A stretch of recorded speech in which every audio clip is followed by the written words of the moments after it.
заавал үр дүн гарсан сонсоход байх ёстой. Монгол улсын эрх ашиг заавал хангагдах ёстой байгаа. За мөн одоо энэхүү нотлох баримтын хүрээнд гэсэн дараах хоёр асуудлыг бид хүн бас авч үзэж байгаа. Нэгдүгээрт оюутлогын сонсголоор цугласан энэ 92,000 орчим хуудас нотлох баримт бичгийн 49% нь бол олон нийтэд нээлттэй мэдээлэлтэй байна. Тэгэхээр улсын хурлын тамгын газар за тэр дундаа улсын хурлын даргад бол албан тоот явуулж байгаа. Энэ 92,000 хуудас орчим нотлох баримтын одоо нээлттэй байгаа бүх мэдээллийг парламент цэг хэмээн дээр тусгай цэс үсгэж олон нийтэд нээлттэй болох ёстой. За мөн одоо Монгол Улсын засгийн газраас үлдсэн 51% буюу үлдсэн одоо ямар нэгэн байдлаар одоо нууцын тамга дарсан бусад одоо мэдээллийг бүгднийг бас нээлттэй болох ёстой. За хоёрдугаарт оюутлогын компани 66%-ийг эзэмшигч Rio Tinto компани байна. Rio Tinto компани бол Монгол улсад одоо оюутлогоор дамжуулж үйл ажиллагаа явуулж байгаа боловч бас Австрали, Английн хөрөнгийн бирждээр бүртгэлтэй Австрали, Англи улсад бүртгэлтэй бас одоо олон улсын хууль конвенцийг бас дагдаг ийм зарчимтай. Тэгэхээр өнөөдөр одоо улсын хурлын гишүүний одоо бүрэн эрхийн хүрээнд Монгол улс болон Австрали, Англи улсын одоо маш энгийнээр ярих юм бол одоо авилгалтай тэмцэх газруудад албан ёсоор энэхүү хандаж байна. За та бүхэнд одоо энэ явуулж байгаа захиагаа харуулъя. Тэгэхээр Монгол улсын авилгалтай тэмцэх газраас гадна Их Британи, Умард Ирландын нэгдсэн хаант улсын онц ноцтой санхүүгийн гэмт хэрэгтэй тэмцэх албанд бас кино шалгалт төр хооны материалыг одоо хүргэх хүрээнд инхүү хандаж байна.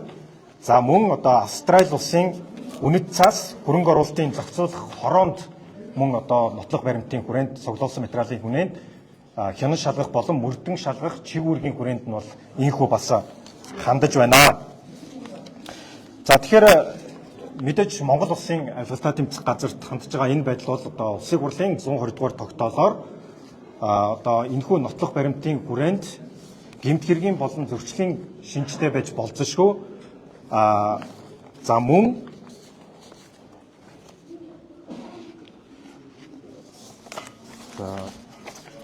болзошгүй асуудлаар бол Монгол улсын ерөнхий прокурорын газар, авилгалтай тэмцэх газар, цагдаагийн ерөнхий газар нөгөөх нь юу лээ?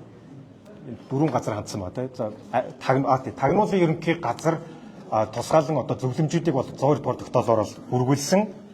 За өнөөдрийн нэг явж байгаа албан тоод бол Их Британи, Умард Ирландын нэгдсэн хаант улсын онц ноцтой санхүүгийн гэмт хэрэгтэй тэмцэх албанд бас энэ нотлох баримтаар цуглуулсан материалыг бол бас инхүү хүргүүлж байгаа. Тэгэхээр Rio Tinto компани бол Англи болон Австрали улсын хөрөнгийн бирждээр бүртгэлтэй. Англи болон Австрали улсад төв офистой. За мөн одоо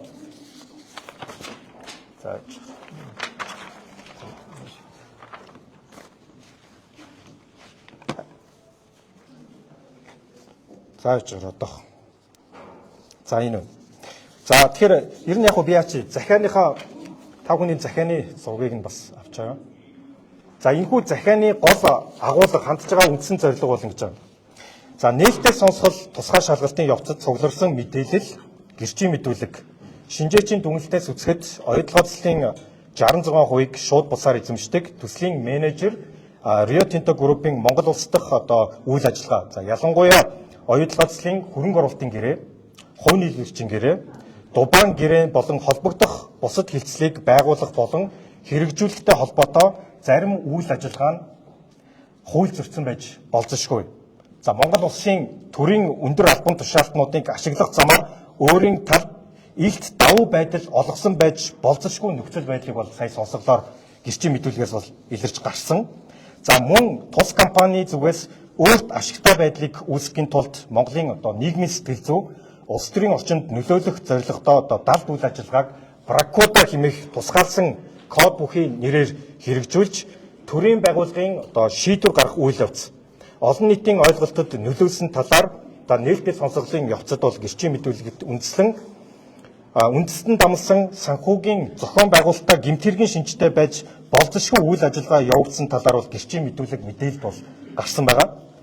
За тэгэхээр энэхүү одоо нөхцөл байдлыг үндэслэн Нэгдсэн үндэсний байгууллагын авилгын эсрэг конвенц, эдийн засгийн хамтын ажиллагаа хөгжлийн байгууллага, за бидний хэлж заншнаар бол OECD-гийн авилгын эсрэг конвенц. За мөн одоо OECD-гийн санхүүгийн ил тод байдлын зарчмыг одоо хэрэгжүүлэх зорилтын хүрээнд за мэдээж хамгийн гол нь Монголын ард түмний хууль ёсны эрх ашиг хамгаалахын тулд одоо иймхүү тухайн улсуудын одоо хянан шалгах чиг үүрэгт хамаарах дээрх асуудлаар бол бүрэн эрхийгээр хүрээнд одоо хянан шалгалтын энэ нотлох баримтын хүрээнд цуглуулсан мэдээллийг бол энэхүү албан ёсоор за хөргүүлж байгаа. За тэгэхээр энэ дээр бас сая дурдсан Англи улсын онц ноцтой гэмт санхүүгийн гэмт хэрэгтэй тэмцэх алба гэж байдаг. За монголоор хэлэх юм бол маш энгийнээр бол Англи улсын айлтгуултай тэмцэх газар гэсэн үг. Англи улсад бүртгэлтэй Англи улсын санхүүгийн зохицуулах хорионд хариалагддаг мөн одоо олон улсад бизнестэй хөрөнгийн бирж дээр Английн одоо хөрөнгийн бирж дээр бүртгэлтэй компани бол Английн хуулиараа ч гэсэн за мөн олон улсын конвенцээр ч гэсэн бас үүрэг хүлээд гээ. Тэгэхээр энэхүү бидний хандж байгаа онц ноцтой санхүүгийн гэмт хэрэгтэй тэмцэх алба бол яг одоо үндэстэн дамсан корпорациудад бос тухайн одоо хөгжиж буй орнуудад ямар нэгэн авилгын гэмт хэргийн шинжтэй байж болзошгүй үйл ажиллагаан дээр мөрдөн байцаалд явуулдаг Английн засгийн газрын харьяа бие даасан ийм институт байгаа. Тэгэхээр монголоор бол АТГ гэсэн. Тэгэхээр энэхүү байгууллагад одоо хянан шалгах төр хороогоор их цуглуулсан 92,000 орчим хуудас мэдээлэл, сонсогдоор цуглуулсан гэрчийн мэдүүлгийг энэхүү бас хөрвүүлж байгаа. За Австрали улс энд бас багтаж байгаа. Яг гэх юм бол Rio Tinto компани Англи улсаас гадна Австралийн хөрөнгийн бирж дээр бүртгэлтэй Австралийн санхүүгийн зохицуулах хороо буюу бас зохицуулалтаа зах зээл дээр бас үйл ажиллагаа явуулж байгаа. Төв офис нь бас Австрали улсад байдаг. Австралийн хууль дүрм журмыг бас дагдаг ийм үндэстэн дамсан корпорац. Тэгэхээр Австралийн одоо санхүүгийн зохицуулах хороо нэршил нь бол үнэт цаас хөрөнгө оруулалтын хороонд нь бас бид бүхэн ийхүү одоо мэдээлэл албан ёсоор ингээд хөргүүлж байгаа. За энэхүү захиаг одоо энэхүү гурван улсын одоо үндсэндээ бол энэхүү одоо оюу толгойтой холбоотой энэ гэмт хэргийн шинжтэй байж болзошгүй, зөрчлийн хэрэгээр шинжтэй байж болзошгүй, авилгын шинжтэй байж болзошгүй асуудлыг гурван үлдээллийг одоо хуульч бас солонгоо өгнө. За сайн байцгаана уу, та бүхэнд энэ өдрийн мэндийг хүргэе. Тэгээд миний хувьд бол өмнө нь бас оюутлогын асуудлыг хариуцсан засгийн газрын ажлын хэсэг гишүүнээр ажиллаж байсан. Оюутлогын татврын маргаантай холбогдуулаад бас засгийн газрын ажлын хэсгийн гишүүнээр ажиллаж байсан холбогдох бас ажлуудыг бас хариуцж ажиллаж байсны хувьд бас нэмэлт мэдээлэл өгье гэж бодож байна. За юуны өмнө бас Rio Tinto компани үйл ажиллагаатай холбогдуулаад би яг засгийн газрын гишүүнээр засгийн газрын ажлын хэсгийн гишүүнээр ажиллаж байсан хүний хувьд Монгол одоо хүний хувьд хэлэхэд Rio Tinto компани бас Монгол улсад явуулж байгаа үйл ажиллагаа бол манай улсын бас засгийн газрын ажлын хэсэг төрийн одоо бас шийдвэр гаргах процесс зохисгүй байдлаар маш их нөлөөлдгөө. Тэгээ Rio Tinto компани хөрөнгө оруулалтын гэрээ болон одоо тухайн үед одоо Дубайн гэрээ гэж нэрлэж заншсан оюутлогын далдуурхан бүтээн байгуул санхүүжилтийн төлөвлөгөө зэрэг одоо баримтчгуудыг байгуулах явцдаа өөртөө бас их давуу байдал бий болгосон, яриа хэлцээнд нөлөөлсөн Монгол улсын төрийн өндөр албан тушаалтнуудад бас нөлөө үзүүлж ажиллаж байсан бас жишээнүүд байдаг. Өнгөрсөн хугацаанд гэсэн оюутлогыг тойрсон авилга, албан тушаалын гэмт хэрэг, ашиг сонирхлын зөрчлийн олон асуудал бас яригдчихсэн. Гэхдээ харамсалтай нь энэ асуудал зөвхөн монголчууд хариуцлага хүлээгээд монголчууд одоо хоорондоо одоо хэрэлдээд л дуустдаг. Rio Tinto компани үүнтэй холбогдуулаад ямар нэг хариуцлага бол хүлээж байгаагүй. Тэгэхээр өнгөрсөн 17 жилийн хугацаанд хөрөнгө оруулалтын гэрээ байгуулагдсанаас хойш хугацаанд бидний хувьд бас хийж чадаагүй нэг асуудал бол үнэхээр одоо оюутлогын төсөлтэй холбоотой авилга албан тушаалын асуудал байсан бол хэрвээ Rio Tinto компани өөртөө давуу байдал бий болгох зорилгоор Монголын одоо төрийн өндөр албан тушаалтнуудад зүй бусаар хууль зөрчилд нөлөөлсөн байх юм бол хариуцлага хүлээх ёстой. Хамгийн гол нь өөртөө давуу байдал бий болгож олсон оюутлогын хөрөнгө оруулалтын гэрээ болон Дубайн гэрээг бол хүчингүй болгох зайлшгүй шаардлага тамаа. Тэгэхээр эдгээр асуудлууд дээр монголчууд л одоо хэн буруутай тооцогдоод өнгөрдөг биш. Хамгийн гол нь бид бас Rio Tinto компани хариуцлага хүлээдэг байх дээр бас зайлшгүй анхаарах хэрэгтэй байна. Тэгэхээр яригдаад өнгөрдөг биш. Энэ асуудлыг бид бас Rio Tinto компани өөрийн бас үйл ажиллагаа явуулдаг, өөрийнх нь одоо үүсгэн байгуулагдсан улсуудын хуулийн дагуу ч гэсэн хариуцлага хүлээх асуудлыг бас зайлшгүй тавих нь бас цаг хугацааны асуудал хаа. Тэгэхээр бас Улсын хурлын гишүүн Бат Найрамдлын одоо Их Британи болон Австрали улсын холбогдох зохицуулах болон хянан шалгах чиг үүрэгтэй байгууллагуудад бас албан бичиг хөрвүүлж нээлттэй сонсголын явцад одоо яригдсан Rio Tinto компани манай улсад бас авилгын шинжтэй үйлдэл одоо үйлдсэн байж болзошгүй өөртөө давуу байдалд олох зорилгоор зөв бусаар манай улсын төрийн шийдвэр гаргах процессаас нөлөөсөн байж болзошгүй бас энэ нотлох баримтуудыг хөрвүүлэх одоо ажлыг бол бүрэн дэмжиж байгаа. За тэгээ яг тодорхой дурдвал Английн авилгатай тэмцэх хууль гэж байгаа 2010 оны хууль байгаа. Тэгээ энэ авилгатай тэмцэх хуулиас сүүлийн жилүүдэд улам чангарсан. Тэгээ Rio Tinto компани Англи улсадаас үүсгэн байгуулагдсан одоо төв офис нь тэнд байдаг. Лондонгийн хөрөнгийн биржээр бүртгэлтэй компани болохын хувьд Английн одоо энэ авилгатай тэмцэх хуулийг за энэ үүрэг нь ямар үүрэг байдаг вэ гэхээр гадаад улсын нийтийн албан тушаалтанд давуу байдал олох зорилгоор авилга өгч болохгүй. Энэ авилга нь даалт болон шууд хэлбэрээр одоо байж болохгүй. Тэгэхээр одоо шууд одоо мөнгөн дэмжлэг өгөхөөсөө гадна давуу байдал олох зорилгоор нийтийн албан тушаалтанд нөлөөлж болохгүй гэсэн маш том үүрэг байдаг. Нөгөө талаараа Английн тагаа холбогдуулаад өөртөө давуу байдал олох зорилгоор нөлөөллийн үйл ажиллагаас явуулахыг хориглосон. Хамгийн гол бас чухал зүйл нь Rio Tinto компанийн үйл ажиллагаатай холбогдуулаад авилга албан тушаалын одоо асуудал үүсэх юм бол Rio Tinto компани үүнийг мэдээгүй гэд хариуцлагаас бас мултарч болохгүй. Тэгэхээр Английн хуулийн хамгийн том одоо зохицуулалт нь юу вэ гэхээр Rio Tinto компани Монгол улсад үйл ажиллагаа явуулахдаа авилгаас одоо урьдчилан сэргийлэх хангалттай урьдчилан сэргийлэх тогтолцоог бий болгож хяналт тавьж ажиллах ёстой. Тэгэхээр Rio Tinto компани цаашдаа Монголын одоо төрийн өндөр албан тушаалтад одоо нөлөөлсөн одоо үйл ажиллагаа явуулчаад дараа нь бид нар мэдээгүй бид нар яагаачгүй гэдэг суугаад байж болохгүй. Тэгээ өмнө бид нар одоо бүгдээрээ мэдж байгаа ойдлогоо хөрөнгө оруулалтын гэрээ болон Дубайн гэрээтэй холбогдуулаад Монгол улсын нийтийн албан тушаалтнууд улс төрчид төрийн албан хаагчид хүртэл одоо ял авч ийсэн шүүхээр одоо асуудал нь орж ийсэн. Гэхдээ ингэсэн ч гэсэн Rio Tinto компани одоо өнөөдрийг хүртэл хариуцлага хүлээгээгүй байна. Тэгээд үүн дээр бол бид нар зайлшгүй бас анхаарах ёстой. Тэгээд цаашдаа бас үнэхээр Rio Tinto компани Монгол улсад одоо энэ нөлөөллийн үйл ажиллагаа явуулаад төрийн өндөр албан тушаалтнуудад нөлөөлөөд өөртөө давуу байдал олж аваад байх юм бол энэ үйл ажиллагаанаас үргэлжлэх ямар ч боломжгүй. Тэгээд цаашдаа бидний бас аягүй анхаарах ёстой зүйл бол Rio Tinto компани яг уулуурхайн компанийнхаа үйл ажиллагааг сайн хиймээр байна.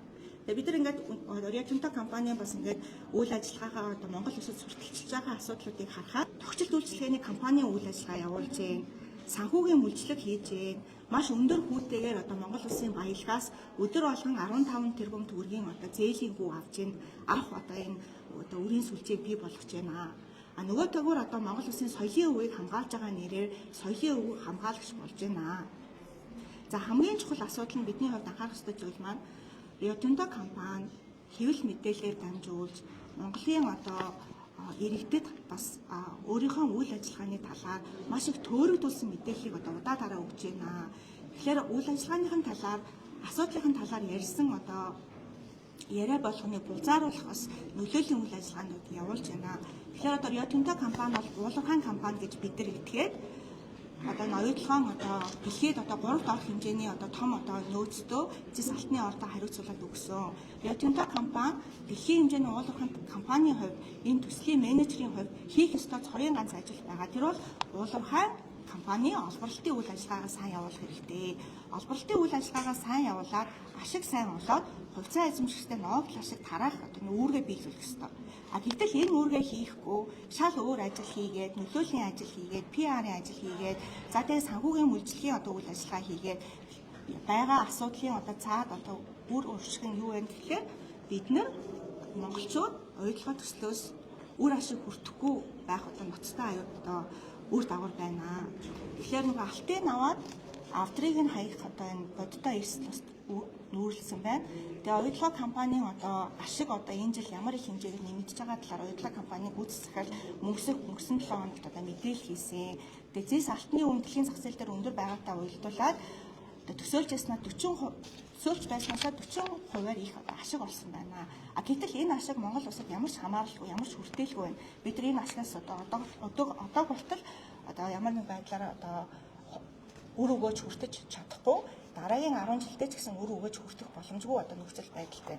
Тэгэхээр цаашдаа оюутлогын одоо яг хамгийн одоо цөм одоо нөөцийг бүрдүүлж байгаа хамгийн ашигтай хэсгийг одоо өнөөдөр олборлоод эхэлсэн энэ үед бидний анхаарах ёстой зүйл бол оюутлогын гэрээг яаралтай шинжлэх хэрэгтэй байна. Тэгэхээр яриад өнгөрөх биш, яаралтайгаар бас энэ ажил бид нар хамтдаа одоо хяналт тавьж Rio Tinto компаниг бас энэ Монгол Улсын төрийн шийдвэр гаргах үйл ажиллагаанд зөв бусаар нөлөөлөхөө зогсоогоод яг улирхайн компани одоо хийх ёстой ажлаа бас сайн хийгээч. Монголчуудад ирэх ёстой ногдлол ашгийг одоо тий аль хурдан хугацаанд өгөхийн тулд гэдэг одоо шаардлагыг бас хамтдаа тавих хэрэгтэй байна.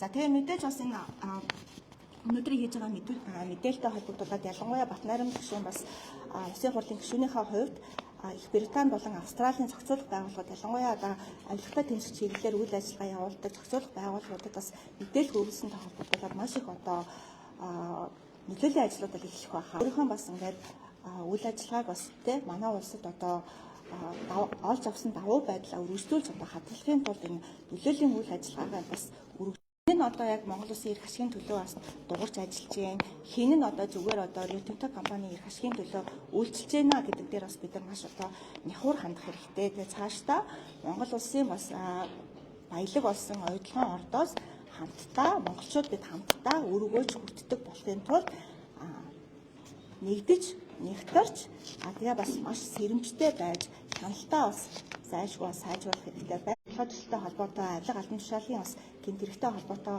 асуудлууд дээр зөвхөн одоо монголчууд одоо хариуцлага хүлээгээд өнгөрөх биш, Rio Tinto компани гэсэн одоо Английн хуулиар болон Австралийн хуулиар зохих хэмжээний одоо хариуцлага хүлээдэг байх асуудлыг бас тавьж гаргаж байгаа Батнайрам гишүүнээс үйл ажиллагааг бас бүрэн дэмжиж ажиллах болно. Тэгээ иргэдээ ч гэсэн монголчууд та бүхнийг бас дэмжээсэй гэж хүсэж байна. Баярлалаа.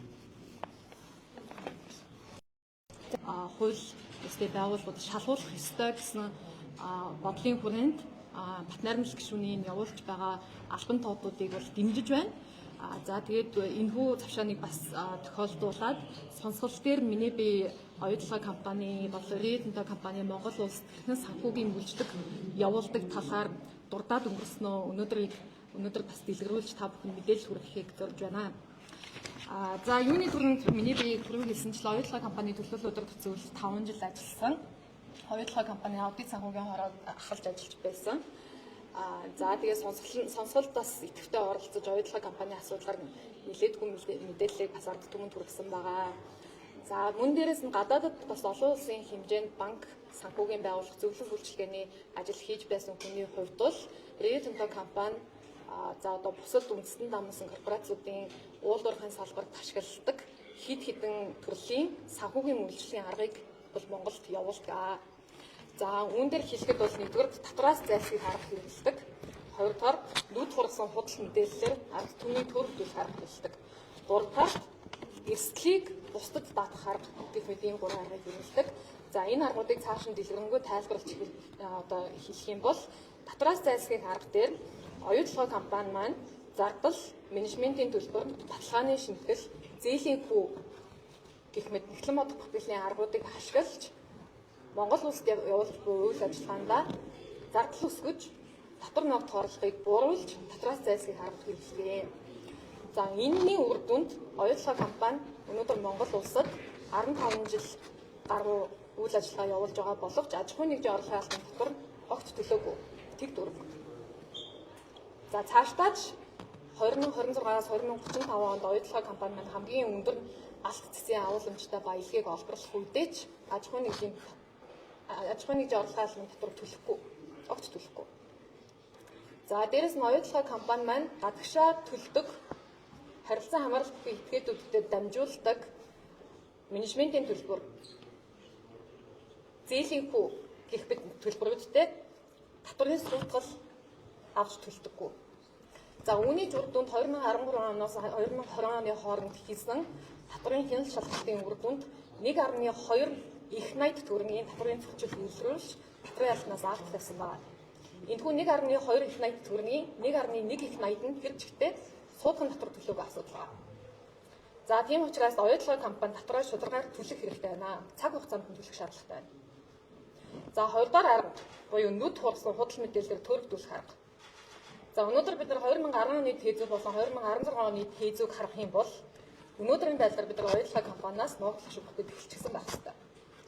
2016 оны тээзүүдээр бол бид нар 2021 оноос эхлээд нуугдах ашиг бүтэд эхэлчихсэн аж ахуйн жорол хаалт дотор аваад эхэлчихсэн байх ёстой байсан. Гэтэл өнөөдрийн байдлаар бид нар ганц төгрөгийн нуугдах ашиг аваагүй. За тэгэхээр эндээс юу гэж харагдаж байна вэ гэхээр ямар нэгэн гэрээ хилцэл хийх, хөрөнгө оруулалтын гэрээ эсвэл дубайн гэрээ хийх үед биднэрт маш өөдрөг төсөөллөөр одоо мэдээлэлээ танилцуулдаг. Та нарт нуугдах ашиг бүтэн, та нарт их хэмжээний одоо ашиг өгнө гэж хэлдэг хэрнээ яг бодит байдал дээр энэ хязгаарч хөрсөн дээрээ бууж биднэрт ашиг олж ирдэггүй.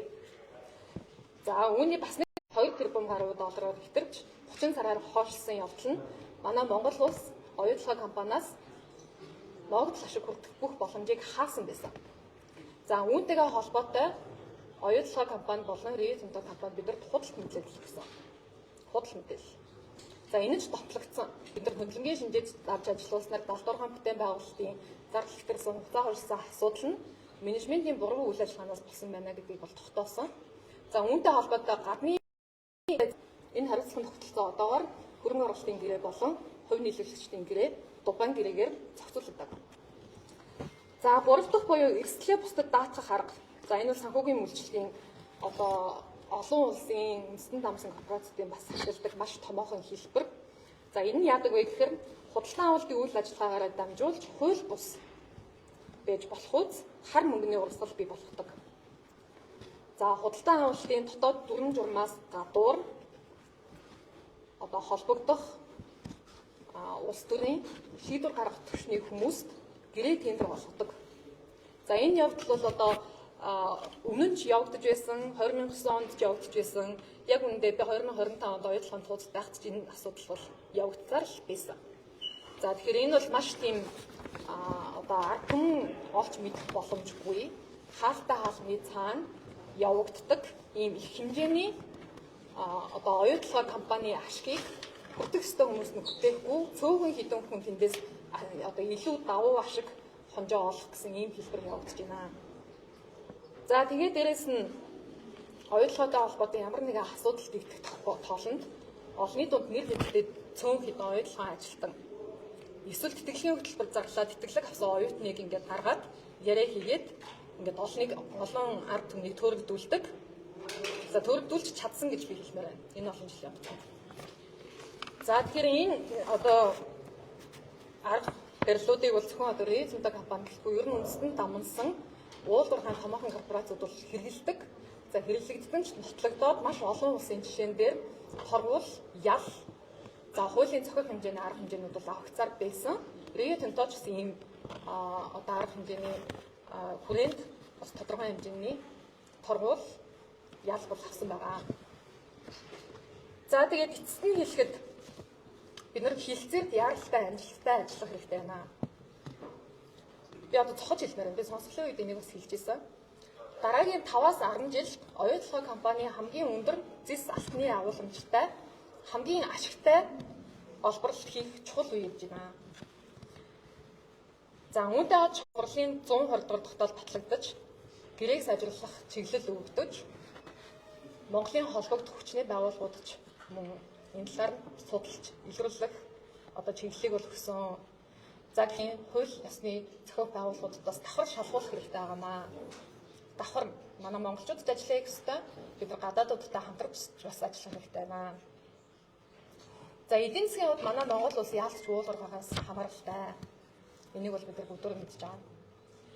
За үүнийгээ ч мэдээд манай төрийн бодлого бол байгалийн баялагын үр ашгийг олон түмэндээ, ард түмэндээ тэнцүү байдлаар хуваарлах бодлогыг хэрэгжүүлж үндэсний баялагын сан гэх одоо концепцийг бид нар гаргаж ирсэн.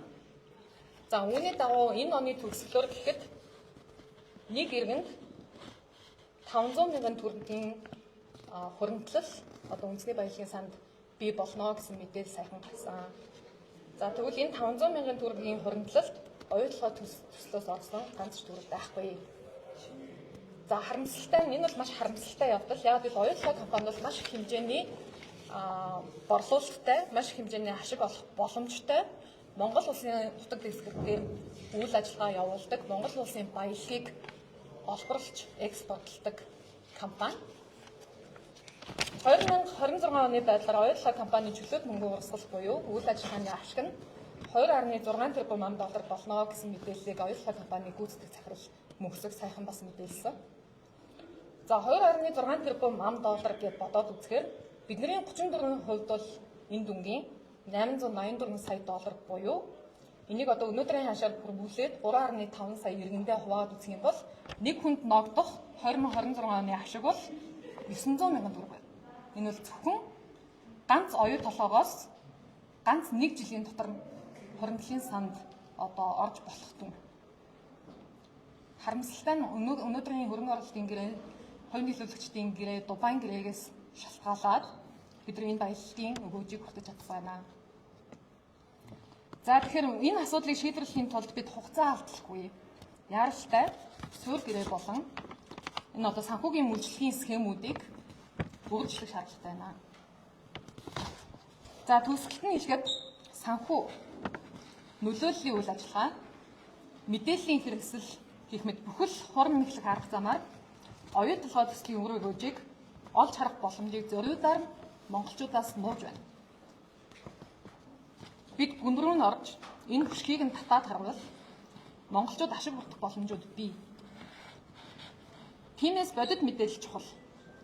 За тийм ч учраас бид өнөөдөр ингээд гурлаа нийлээд та бүхэн ингээд нээлттэйгээр мэдээлэл болон бодит одоо нөхцөл байдлыг ингэж мэдээлж байна. За хамтдаа цаг хугацаатай уралдаж шаардлага тавьж ажиллах хэрэгтэй байна. Монголчууд нэхур байх хэрэгтэй байна. Оюу толгой компани дээр иргэн бүр оролцоотой, иргэн бүр хариуцлагатайгаар нэхур хандах шаардлагатай байна. За та бүхэн баярлалаа. Үнэхээр нэг асуулт. Оюу толгойн борлуулалтын одоо Монгол банкаар дамжиж байгаа юу? Энэ асуултыг та бүхэн таньж байна. За яг асуулт хариулт гэж нэгжсэн.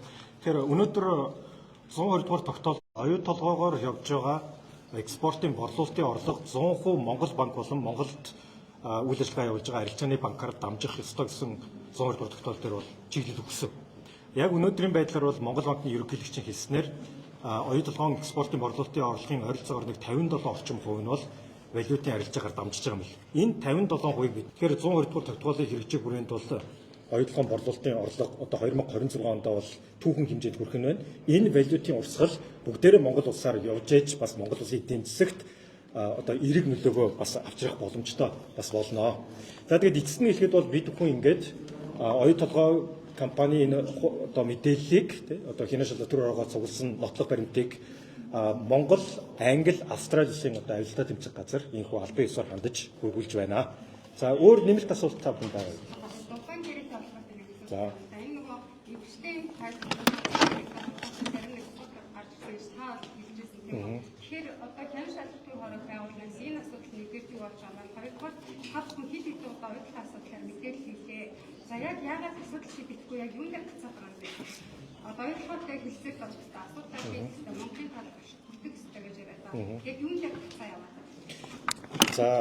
За эпштентэй холбоотой мэдээлэлээр та бүхэн бүгдээрээ нээлттэй байгаа. Английн, Америкийн одоо хууль зүйн яамны вебсайт руу ороод одоо бүгдээрээ хайлт хийж хайлт ирцээр бол бүгдээрээ гарч ил. Тэгэхээр миний ярьсан зүйл бол 2026 оны 2 сарын 10-нд Australian Financial Review гэдэг Австралийн хамгийн том сонин дээр эпштентэй холбоотой мэдээлэл оюу толгой болон Rio Tinto-гийн холбоосыг судлаж гаргаж ирсэн артикл гарсан байна. Тэр мэдээллийг бас олон нийтэд хүргэсэн байгаа. За энэ дээр бол нэг бүхий гишүүд бол ерөнхий сонсгол зохион байгуулахаар гар үсэг зөвлөлөө явж байгаа гэж үзэж байгаа. Миний хувьд ч гэсэн энийг бол үсэг хөлбөмбөгийн хувьд дэмжиж байгаа. За оюутлын хилцээр хамгийн гол нь бидний хүсэж байгаа бол оюутлын хилцээр одоо баг энэ миний бодлоор энэ засгийн газрын хамгийн том мегацлох болов. Энэ хилцээр заавал амжилттай явах ёстой. За мөн одоо парламентын зүгээс энэ хилцээр амжилттай болоод оюутлын төсөл дээр Монгол улсын эрх ашиг хангагдахад бид нэр дуу хоолойгоо заавал хүргэсээр явах болно. Засгийн газарт шаардлагатай үед бас ташуур болж бас явах болно. Яг гоо энэ тийм нэг амархан явахгүй баг. Гэхдээ энэ удаа түрүүн баясгалан гишүүн хэллээ. Дараагийн 8-аас 10 жилд оюу толгойн хамгийн том орлоготой өрмөн явах гэдэг юм. Энэ үед монголчууд бид нэр зээлэнхүү ярьсаар байгаад хоос оцолж болохгүй л гэж байна. Энэ дэр Монгол улсын эрх ашиг заавал хангагдах ёстой. За энэний төлөө бол бид нар ч гэсэн тоолоогоо заавал хүргэсээр байх болно. За өөр асуулт байхгүй бол бас байгаа шүү дээ. 102 дугаар тогтоол дээр онцлогийн асуудал бүр нэгдүгээрт байгаа. Тэгэхээр онцлогийн асуудал бол 102 дугаар тогтоолын хүрээнд хилцээр заавал явж Монгол Улсын эрх ашиг хангах ёстой байна. Ардчилсан намын ерөнхий нарийн бичгийн дараагаар баяр цогтгой томилжлоо л доо. Тэгээ баяр цогтгой гэдэг хүн бол оюутлогоо тэрийг хийсэн хүн байгаа. Тэгээс сая солонгоо хуульч бас уйж асуух гэдэг юм л та. За хамгийн гол нь та бас хуульч бол хувийн хуульчны шүүхээр хэрхэн эцэслэгдчихэд прокурор хэрэгсэхгүй болгоод дахиж шүүхээр оруулаад прокурор дээр хэлсэн байна. За оюутлогын төсөлтэй холбогдуулаад бас би түрүүнд дурдсан ер нь авилга албан тушааллын асуудлууд бас байдаг. За ялангуяа одоо оюутлогын хөрөнгө оруулалтын гэрээ байгуулахад, дубайн гэрээ байгуулахад өөртөө давуу тал авах зорилгоор Монголын төрийн өндөр албан тушаалтнуудад бас Rio Tinto компани нөлөөлсөн асуудлууд бол яригддаг. За 3 шатны шүүхээр ч гэсэн ардчилсан намын ерөнхий нарийн бичгийн дараагаар томилогдсон баяр цогтгой асуудал бол байдаг. Тэгээ энэ шүүхийн шийдвэр өнөөдөр шүүхийн мэдээллийн нэгдсэн санд хинч унших боломжтойгоор нээлттэй шүүхийн шийдвэр байна. Энэ шүүхийн шийдвэр дээр баяр цогтгой асуудлаас гадна дубайн гэрээтэй холбоотой дубайн гэрээ байгуулж Монгол улсад ямар их хохирол учруулсан Монгол улсад ирэх ёстой байсан татврын орлогыг бууруулсан асуудлуудтай холбогдуулаад Монголын төрийн албан хаагчид тухайн үед татврын ерөнхий газарт ажиллаж байсан хүмүүс бас хариуцлага хүлээж ял авсан асуудал байгаа. Тэгэхээр иргэд маань бас энэ шүүхийн шийдвэрийг нээлттэй мэдээлж боломжтой. Тэгэхээр нэг асуудал бас би түрүү яриандаа дурдсан. Оюутлоготой холбоотой авилга албан тушаалын асуудал яригдахад Монгол хамгийн гол асуудал нь хэрвээ үнэхээр давуу байдал олох зорилгоор Монголын ямар нэг төрийн албан хаагчид төрийн өндөр албан тушаалтад нөлөөлөх үйл ажиллагаа явуулсан бол энэ бол тухайн яриа хэлцээг хүчингү болох тухайн гэрээг хүчингү болох том нөхцөл юм аа. Тэгэхээр энэ асуудлыг бид нар ерөөсөө ярихгүйгээр баяр цогтгой өөртөө эхнэрийнхээ компаниар дамжуулаад 50-60 тэрбум төгрөгийн тендер авсан асуудал байгаа. Тэ бусдад нөлөө бүхий хүмүүст тендер өгдөгөө. Энэ тендер өгөхдөө заримдаа тендерийнхаа журмаа зөрчдгөө. Нээлттэй биш ээ. Монголын томоохон аж ахуйн нэгжүүдэд тендер өгөх замаар бас өөртөө давуу байдал бий болгодгоо. Тэгээ оюутлогын талаар ярьсан гэрээг нь сайжруулъя гэж удаас дугарч байгаа ус төрчдүүдийг харлуулах үйл ажиллагааг бас маш их хийдгээ. Тэгэхээр бидний хувьд заашгүй анхаарах ёстой зүйл маань тэгээ бат найрамдах гишүүний бас Австрали болон Английн авилгатай тэмцэх газарт бас хандж байгаа асуудлыг яагаад бас хуульч хүнийхээ хувьд бүрэн дэмжиж гэн гэхлээр Rio Tinto компани хариуцлага хүлээх хэрэгтэй. Rio Tinto компани Монгол улсын хуулийг хүндэтдэг. Монгол улсын хуулийн дагуу үйл ажиллагаа явуулдаггүй бол өөрийнхөө үүсгэн байгуулагдсан, өөрийнх нь яг хөрөнгө оруулагчид байдаг Англи болон Австралийн авилгатай тэмцэх хуулийг, эрүүгийн хуулийг дагаж мөрдөх үүрэгтэй. Тэгэхээр энэ асуудлыг бид нар бас зайлшгүй тавих ёстой. Тэгэхээр баяр цогт гэдэг хүний асуудал шүүхийн шийдвэрээр ороод шүүхийн шийдвэр гарцсан 3 шатны шүүхийн шийдвэр гарцсан. Тэр шүүхийн шийдвэрийг бид нар нээлттэй унших боломжтой байсаар байтал оюутлогын хөрөнгө оруулалтын гэрээтэй холбоотой ямар ч асуудал яригдахгүй байгаа байхгүй. Тэгэхээр бид нар зөвхөн хоорондоо ярьсаар байгаа л энэ оюутлогын төслийн хамгийн үр өгөөжтэй ашиглаж болохгүй үе дуусгах чинь. Энэ асуудал дээр бид нар зайлшгүй анхаарах ёстой. Тэгээ сая бас сэтгүүлч асууж байна л та нар яриад байна гэдэг. Тэгээ ярьж байгаагийн бас цааш шалтгаан нь бидний хувьд Rio Tinto компани бас хариуцлагатай байгаа чи. Манай улсад бас PR-ийн нөлөөллийн тэгээд улирхайн компанийн бас хийхгүй энэ олон ажлуудаа хийхээ болооч гэж хэлмээр байна. Тэгээд Rio Tinto компани бас үйл ажиллагааг өнгөрсөн хугацаанд би яг ажлын хэсгийн гишүүнээр бас ажиллаж байхдаа анзаараад задлаад дүн шинжилгээ хийгээд үзэхээр Rio Tinto компани ерөөсөө манай улсад эдийн засгийн колоничлолын үйл ажиллагаа явуулж байгаа. Манай улсын төрийн шийдвэр гаргах үйл ажиллагаанд зохисгүй байдлаар нөлөөлдөг. Энэ нөлөөллийн үйл ажиллагаа нь удаа дараа давтагддаг. Манай улсын төрийн ажлын хэсгийн ажлуудыг хүчгүүдүүлдэг, тавьж байгаа шаардлагуудыг үйл огшоодог, худал мэдээлэл өгдөг энэ үйлдэлүүд нь бас огт дуусахгүй байгаад байна. Тэгэхээр нөгөө талаараа бидний хувьд тавих ёстой нэг шаардлага нь Rio Tinto компани бас хариуцлагатай байх хэрэгтэй байна. Мэдээж бид нар бас 4 жил болгон сонгуул хийгээд ус төрчтэй хариуцлага тооцдог тийм. Түүнтэйгээ адилхан Rio Tinto компаниг ч гэсэн бид нар бас хариуцлага тооцож, хариуцлага нэхэж хамгийн гол нь улирхай компанийнхаа үйл ажиллагааг явуулаач. Бусад салбар руу ороод хотын тогтцолт үйлчилгээ хийгээд ан бус санхүү жуулж манай улсын том баялагаас бидрээс өмнө ашиг хүртээд байх энэ ажлаа бас болооч гэж хэлмээрээ. Тэгээ хамгийн чухал ажил нь ерөөсөө бид нар авилга ашиг сонирхлын асуудал байвал Rio Tinto компани Английн хуулиар, Австралийн хуулиар ч гэсэн хариулт. За баярлалаа тавд.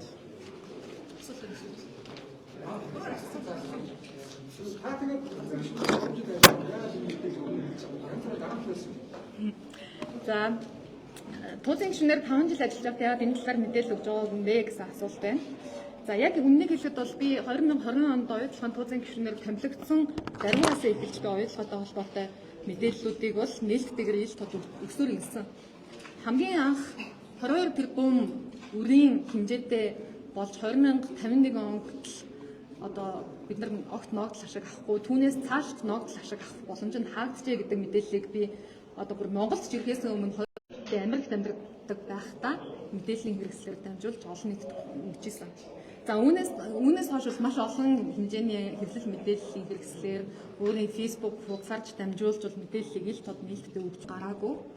За гэхдээ яг өнөөдөр бид нар оюутлага компани хамгийн зэсийн болон алтны агуулмж өндөртэй хөдрийн биетээ олборлох гэж байна. Оюутлага компани яг үнийг хэлээд 2025 он хүртэл ашигтай ажиллаагүй. Тэгэхээр тухайн үед бид нар ашигтай ажиллаагүй компаниас бид нар ногдол ашиг авмаар байна гэж ярих бас утгагүй байсан. 2025 оны эцэст оюутлага компани яг ашигтай ажиллаж эхлэх үедээ за тодорхой хэмжээнд Rio-Tinto-гоос тамилсан туузын дарга нь манай засгийн газар руу гомдол үнэлэхгүй худал мэдээлэл дамжуулснаар намайг бол туузын гишүүнээр чөлөөлүүлсэн. За энэ асуудлыг бол цааш нь дараагийн удаа бол дэлгэрэнгүй тайлбарлаж ярих болов уу гэж би бодож байна. За гэхдээ өнөөдөр түрүүн хэлсэнчлэн 2026 онд анх удаага оюутлага компани маань 2.6 тэрбум өмнө байгаагүй хэмжээний ашиг олох байна. За тэгэхээр энэ ашгийг бид нар хэрхэн хүртэх вэ? Хүртэх боломж нь байна уу гэдэг дээр л одоо бид нар хүртэх ёстой шүү. Оюутлага компаниас бид нар өгөөж хүртэх ёстой. За хүртэх цаг хугацаанд гэсэн болсон. За тэгэхээр энэ дээр хин хизээ гэдэг дээр бас ингээд улс төржүүлээд тийм ингээд асуудлаа шийдвэрлэхгүй бас хоошин тавиад иж болохгүй юм шүү. Бид нар өнөөдөр за тэгээд даль хизээний бүтэд эхэлчихсэн ашгийг бид нар өгөөж хэлбэрээр хүртэж эхлэх шаардлагатай байна гэдгийг хэлнэ. Баярлалаа. За баярлалаа.